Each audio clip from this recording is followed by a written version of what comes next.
Bonjour. Mesdames, Messieurs, bonjour. Bienvenue à cette conférence de presse avant le match olympique de Marseille Athletic Bilbao. Vous êtes en présence de notre coach Rudy Garcia et notre gardien Steve Mandanda. Avant de poser vos questions, je vous demanderai de vous identifier afin de savoir pour qui vous travaillez, d'attendre que je vous demande de prendre la parole et d'attendre aussi la traduction. La traduction est assurée par Nicolas Faure. Oui, bonjour.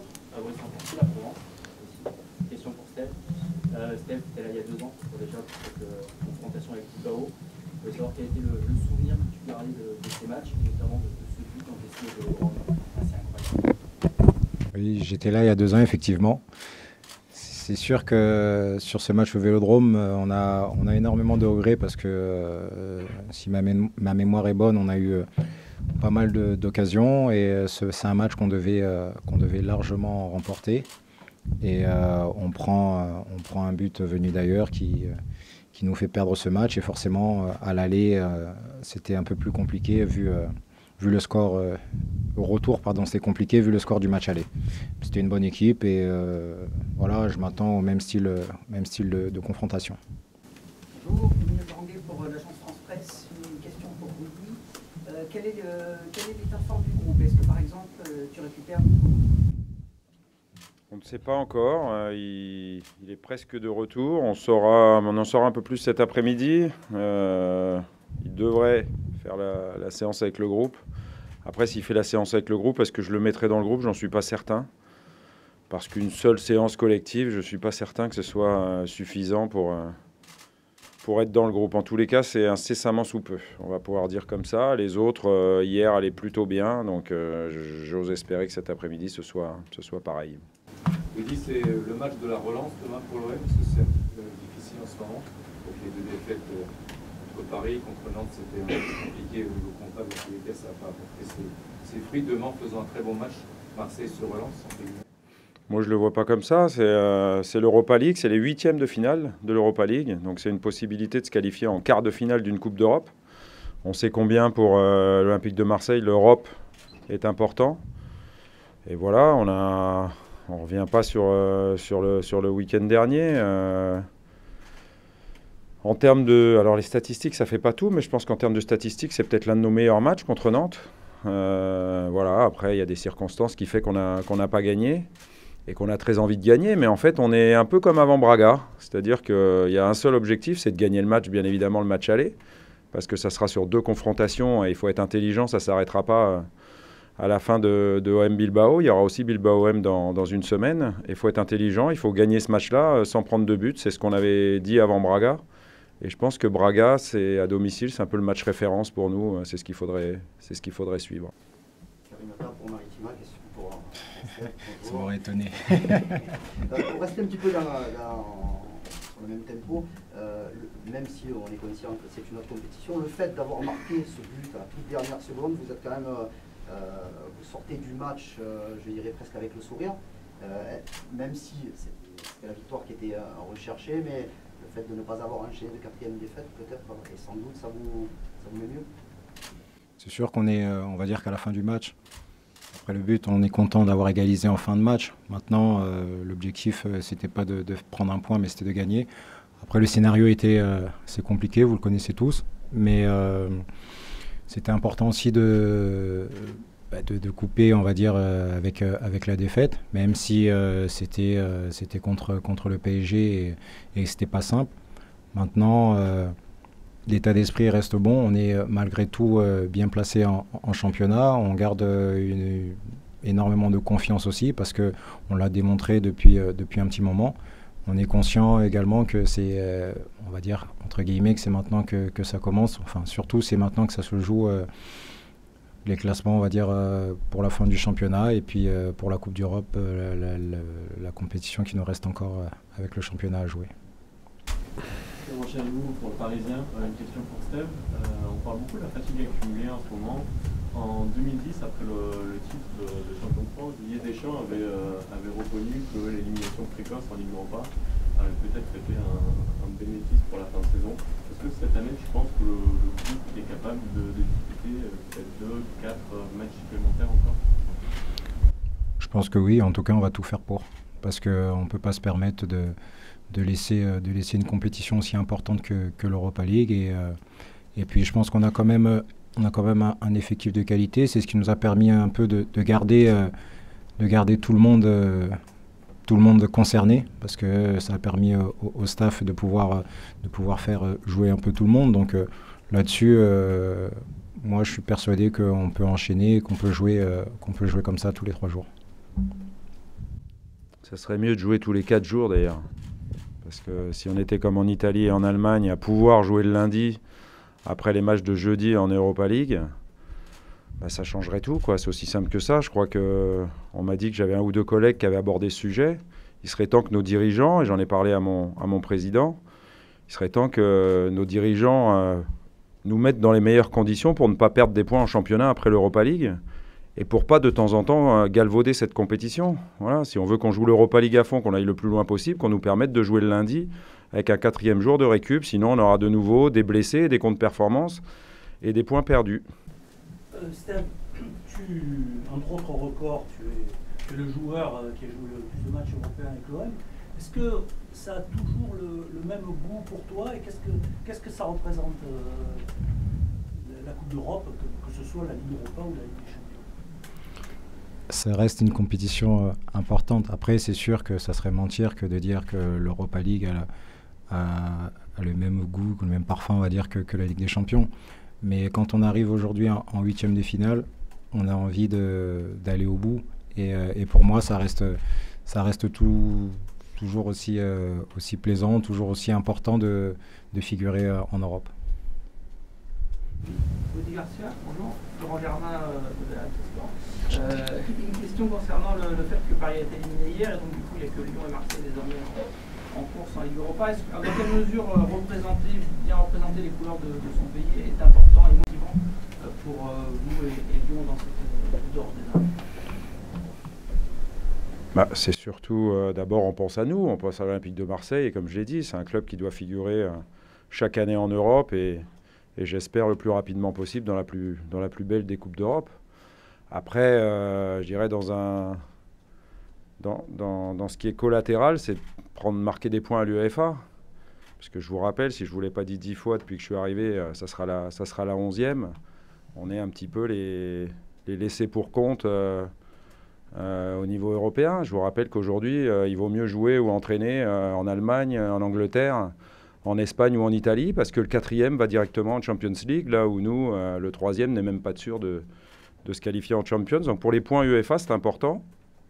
Et puis ensuite, vu que le calendrier parfois nous oblige à jouer des grands matchs après la Coupe d'Europe, ce qui sera le cas contre Lyon après le match retour à Bilbao, autant que nos adversaires soient pas comme Toulouse, comme Nantes ou même comme le Paris Saint-Germain quand on les a joués ces derniers temps, c'est-à-dire à se reposer pendant la semaine. Au moins, on est sûr que Lyon, ils joueront le jeudi, pendant que nous aussi, on jouera à Bilbao le jeudi, et que le dimanche, on sera au moins sur le même pied d'égalité. Voilà pourquoi c'est important que l'OM continue en Europe et que Lyon y soit encore.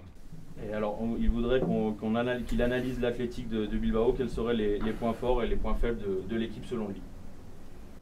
L'Athletic est une très bonne équipe. C'est une équipe espagnole qui a un jeu basé sur la technique et sur un jeu de passe de qualité. Ils ont des très bons joueurs, à commencer par Aduriz, leur grand attaquant qui est encore là, qui marque des buts. Voilà, ils ont de la vitesse aussi devant. Il y a des joueurs de grande qualité, même s'ils sont jeunes et pleins d'avenir, comme Iñaki Williams. Voilà, c'est une équipe complète. Elle n'a pas fini pour rien première de son groupe en Europa League. Et c'est une équipe qui a éliminé l'Olympique de Marseille il y a 3 saisons. Donc voilà, c'est une équipe qui sera difficile à manœuvrer et contre laquelle on voudra bien évidemment se qualifier. Oui, Jacques Bertolotti, France 3. Question pour Steve. Je voulais parler aussi de l'Athletic Bilbao. Ils ne sont pas très bien classés en Liga chez eux. On sait qu'ils ont joué aussi pas mal de matchs. Donc vous vous situez comment par rapport à eux? Vous partez un peu 50-50? C'était plus pour le coach, ça, non? Je vais répéter presque la même chose. Après, par rapport Ils sont pas très bien classés en championnat, c'est sûr, mais la Ligue Europa est une toute autre compétition. Le coach l'a dit tout à l'heure, ils ont fini premier de leur groupe et on l'a vu, nous, comme c'était difficile de finir premier du groupe. Donc on s'attend vraiment à un match compliqué comme tous les matchs qu'on peut jouer en Coupe d'Europe. Une question pour Steve aussi. Adi nous disait il y a quelques jours qu'à choisir entre gagner la Ligue Europa ou finir deuxième du championnat, il choisissait la Ligue Europa. Je sais pas, c'est un sentiment que tu partageais, plus globalement, c'est un sentiment partagé par le groupe. La réponse, elle est simple, hein. Moi je prends les deux. Hein. Ça c'est sûr. Après, comme je l'ai dit tout à l'heure, l'objectif est d'aller au bout de cette compétition. Et puis même si au départ l'objectif c'était pas de finir deuxième, aujourd'hui on est classé, on est dans le bon wagon pour accrocher cette seconde place. Donc on va tout faire. Après, sincèrement, à choisir, c'est sûr qu'il y a ce trophée au bout qui ferait énormément de bien à tout le monde, mais après, vu comme ça, en fait, oui, parce que si on gagne la Ligue Europa, on est qualifié directement en Ligue des Champions. Donc, ouais, c'est vrai que je vais prendre ça. Ouais. Ah ouais, il a raison. Mais bon, je prends les deux. Hein. Comme ça, au moins, on est sûr d'être qualifié, au moins, on risque rien. Ouais, pour assurer le coup. Ouais. Voilà. Steve, tu ne lâches pas, toi. Mais c'est tranquille un peu, toi. Comment tu as vécu la petite période où tu as été blessé, parce que tu es revenu il y a un petit peu plus d'une semaine, et la deuxième n'a strictement rien à voir avec la Ligue Europa. Pourquoi tu la poses alors? Mais tu vas comprendre. Rod a quitté le club il y a quelques jours. Il a signé à l'Impact Montréal. Il jouera en MLS. Je sais que vous étiez quand même assez proches. Qu'est-ce que ça t'inspire? Pour répondre à la première, je l'ai pris, on va dire, avec beaucoup de recul. Ça m'a permis de bien me soigner, de récupérer, parce qu'on a aussi enchaîné pas mal de matchs et nerveusement pour moi, c'est vrai que c'est pas non plus c'est pas simple d'enchaîner. Donc ça m'a permis de récupérer, de travailler et puis de bien revenir pour finir la saison. Maintenant, concernant Rod, la situation ici pour lui était un peu compliquée, donc content qu'ils aient pu trouver un accord. Et puis Rod, je suis content pour lui qu'il puisse repartir sur une autre aventure, une aventure qui est totalement différente, une nouvelle expérience, soit sur un plan sportif et de vie. Donc voilà, je lui souhaite vraiment de s'amuser, de réussir là-bas. Je voudrais te poser une question sur Franck Anguissa, s'il te plaît, en tant que cadre du groupe. Il a été élu joueur du mois de février, tout le monde est d'accord pour dire qu'il progresse beaucoup. Et j'ai l'impression qu'en plus maintenant, il parle beaucoup sur le terrain, il donne des consignes un peu aux autres et tout. J'ai l'impression, alors confirme-moi si c'est vrai, et surtout que c'est nouveau. Déjà, Franck joue beaucoup plus régulièrement par rapport aux autres saisons, donc il a gagné en confiance. C'est sûr que jouer à côté de lui, ça lui apporte énormément. Il a beaucoup progressé, il nous fait beaucoup de bien. Il a un poste qui est assez important dans l'équipe. Il se situe, on va dire, au centre du jeu, donc il est obligé de parler et il le fait de plus en plus. Et c'est bien pour lui, c'est bien pour nous. Et j'espère qu'il va continuer à progresser et à nous apporter comme il le fait en ce moment. J'en sais rien, 20 minutes pour Steph. Deux questions. Désolé, je vais reparler du PSG. Il y a eu un énorme brassage médiatique et en termes de com hier, on a l'impression qu'il jouait une finale de Ligue des Champions. Est-ce que ça t'a agacé, fait sourire? Est-ce que ça t'a inspiré? Et la deuxième question, c'est est-ce que tu penses que du coup, le fait d'être seul avec Lyon encore en Europe, d'avoir plus de pression médiatique, notamment sur ces matchs? Je suis désolé, mais par rapport à ce qu'il y a eu hier et tout, j'ai regardé les matchs, mais tout ce qui a suivi sur un plan médiatique, j'ai pas suivi, donc je sais pas du tout. Après, concernant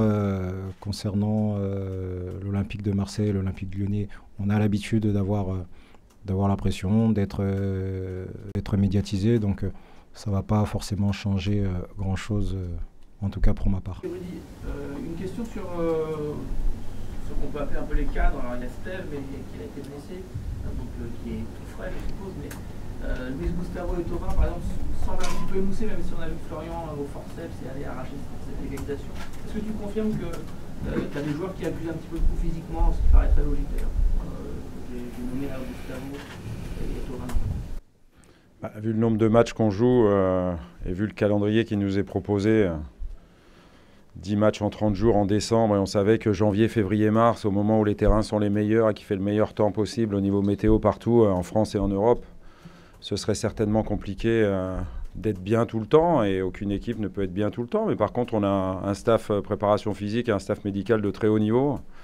Et donc, les joueurs sont aussi très professionnels. On a un groupe qui travaille non seulement très bien, mais qui est tourné complètement, comme l'a dit Steve, sur cette fin de saison et les enjeux qui sont les nôtres. Donc, voilà, ils vont continuer à récupérer et à donner le meilleur d'eux-mêmes. Donc, voilà, encore une fois... Je pense que le match référence pour l'Europe, c'est la réception de Braga. Donc faisons tout pour nous préparer comme ça et jouer de la même manière. Tu peux les aligner, il n'y aura pas de repos pour eux? Réponse demain, 1h30 avant le match pour les joueurs et pour vous avec. Alors la semaine dernière, j'ai discuté avec Alcorta. Il m'avait dit que vous vous entraîniez beaucoup, vous étiez très professionnel, c'était quelque chose d'assez incroyable. Et puis il m'a raconté une histoire qu'on ne savait pas. Tous vos frères sont gardiens. Donc comment vous faites à la maison avec tous ces gardiens? Oui, on s'entraîne beaucoup parce qu'on n'a pas le choix si on veut être performant et ça passe que par l'entraînement. Mais après, je pense que c'est comme tous les joueurs ou les autres gardiens. Par rapport à mes frères, c'est vrai que c'est assez rare d'avoir 4 gardiens dans la famille. Mais ça se passe très bien. Au contraire, on s'appelle assez régulièrement. Comme on a plus ou moins le même programme, on n'arrive pas trop à se voir parce que les week-ends sont pris par les matchs. Mais on s'appelle souvent pour discuter de nos performances. Et puis moi, comme je suis l'aîné, ils n'osent pas trop critiquer. Mais par contre, moi, je juge beaucoup et je conseille un maximum. Donc c'est vraiment une bonne chose de pouvoir tous être gardiens, de pouvoir discuter de ce poste. Et c'est vraiment un grand plaisir de pouvoir discuter de ça avec eux. Michel Manos. Merci à tous, merci Rudy, merci Steve, merci Nicolas pour la traduction. Merci à toi Alex. Et merci, et entraînement à 16h45, ouvert 15 minutes. Entrenamiento a las 5 menos cuarto, abierto 15 minutos. Très bien, très fidèle, parfait.